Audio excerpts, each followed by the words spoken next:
ఈశ్వరుడు ఉన్నాడు చాలు.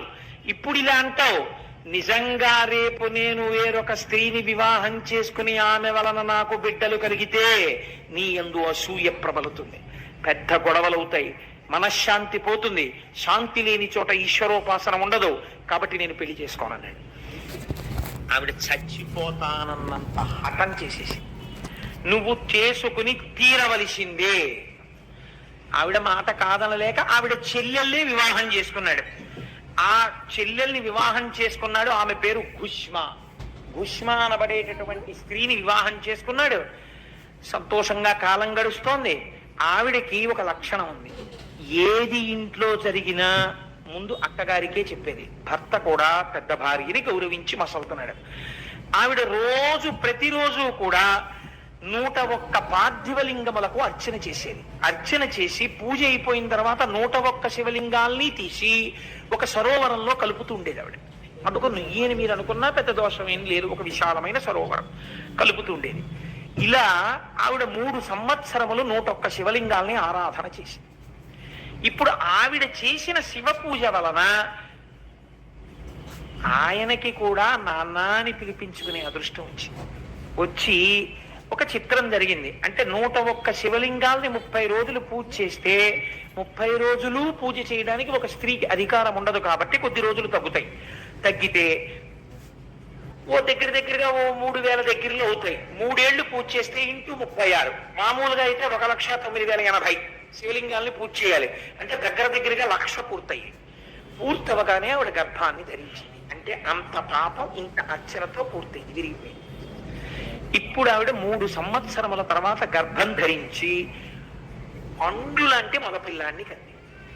ఇంట్లో అందరూ సంతోషంగా ఉంటున్నారు. ఆ పిల్లవాడితో అమ్మ అని పిలిపించారు సుదేహని. ఆవిడ కూడా చాలా సంతోషంగా ఉంటుంది. ఆ పిల్లవాడు పెద్దవాడు అవుతున్నాడు, ఈయన కొడుకు కూడా పుట్టేశాడని ఇంకా భగవంతుడి యందు మనస్సు పెట్టేసుకున్నాడు. నాకు బిడ్డనిచ్చిన వాడెవడో వాడిని, ఆ బిడ్డని కూడా రక్షిస్తాడు, చాలు కొడుకు కూడా పుట్టాడు, ఇంకా ఏమిటి, మెల్లిగా మనస్సుని ఈశ్వరుడి యందు చేర్చేయాలని ఈవిడ రోజు 101 శివలింగాల్ని ఆరాధన చేయడం అలాగే చేస్తాం. ఇలా కొన్నాళ్ళు జరిగిపోతే ఆ పిల్లాడికి యుక్త వయస్సు వచ్చేసింది. వివాహానికి వాడికో సంబంధం చూశారు, మంచి ఐశ్వర్యవంతులైన బ్రాహ్మణుల యొక్క సంబంధం కుదిరింది. ఈ పిల్లాన్ని వివాహం చేశారు. మంచి కోడలు ఇంటికి వచ్చింది.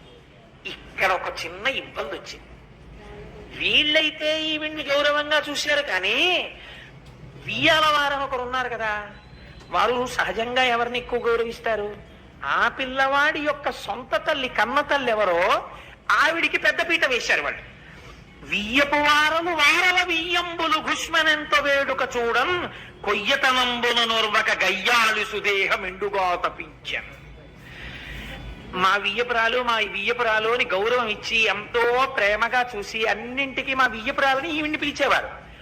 ఆ వియ్యాల వారు కూడా ఈవిడ వియ్యపురాలని ఈవిడ్ని పిలిచేవారు.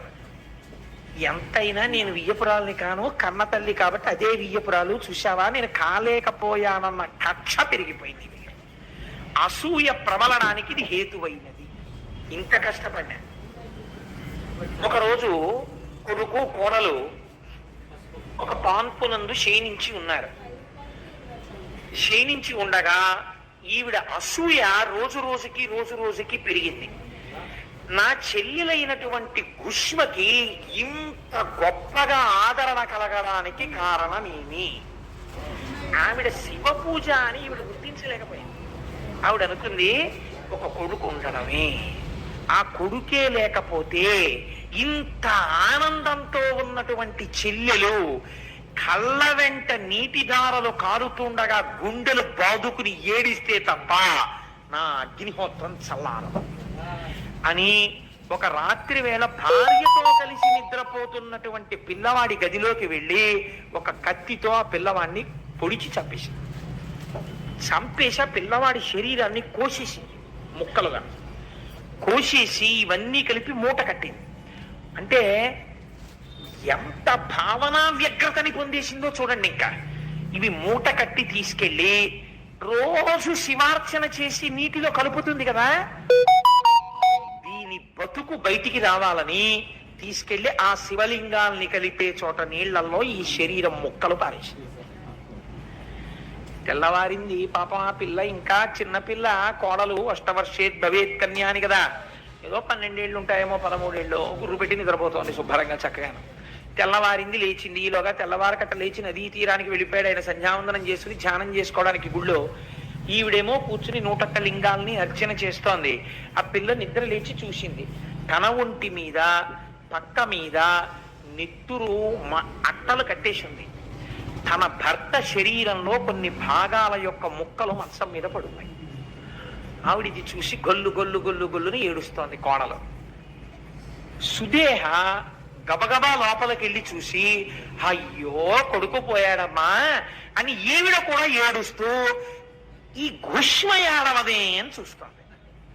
ఈ గుష్మ శివార్చన చేస్తోంది. ఆవిడంది, ఎవడా బిడ్డలనిచ్చాడో వాడా బిడ్డకి రక్షకుడు, వాణ్ణి ఆయన రక్షిస్తాడు, వాడు ఎక్కడున్నా రక్షింపబడతాడు.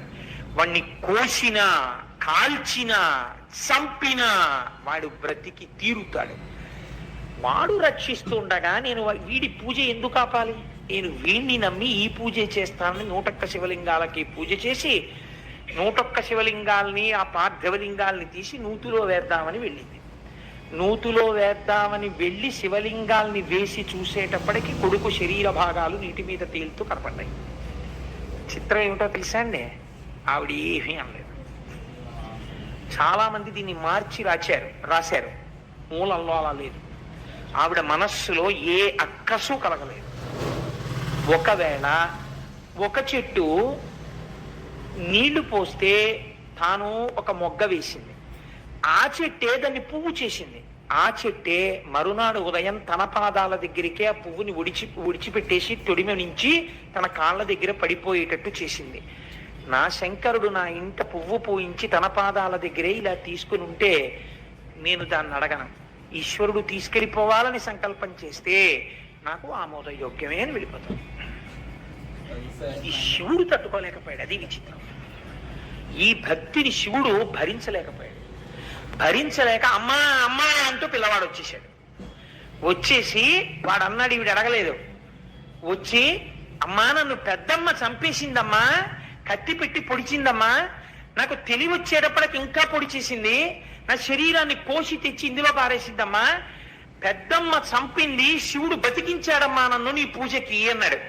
ఆవిడంది, ముక్కు మీద వేలేసుకొని యవనిదయన్ కొడుకేర్పడ అవికల కృపుడతడే సాకు అర్ధకు భక్తోత్సవకరుండని పేరొందిన శివుడు మహాకాలమూర్తి సిద్ధం బిందున్. గురే, నిన్ను కాపాడినటువంటి వాడే మహాకాలుడు, వాడే తీసుకెళ్ళగలడు, వాడే బ్రతికించగలడు, వాడు నిన్ను రక్షించాడు. ఎక్కుడు మోదము లేక అక్కపైన్ కినుకు కొనక ఆమె కొమరుపై చక్కగా చేయిడ కడుమెత్తక ముక్కంటి సామి ఈ తెంచేవడి. కొడుకు మీద చెయ్యేసుకుని, అక్క తప్పు నాన్న, పెద్దమ్మనలా అనకూడదు, ముక్కంటి స్వామి నిన్ను రక్షించాడు, ఆయన రక్షణ ఉన్నంత కాలం ఎవ్వరూ ఏమీ చేయలేరు.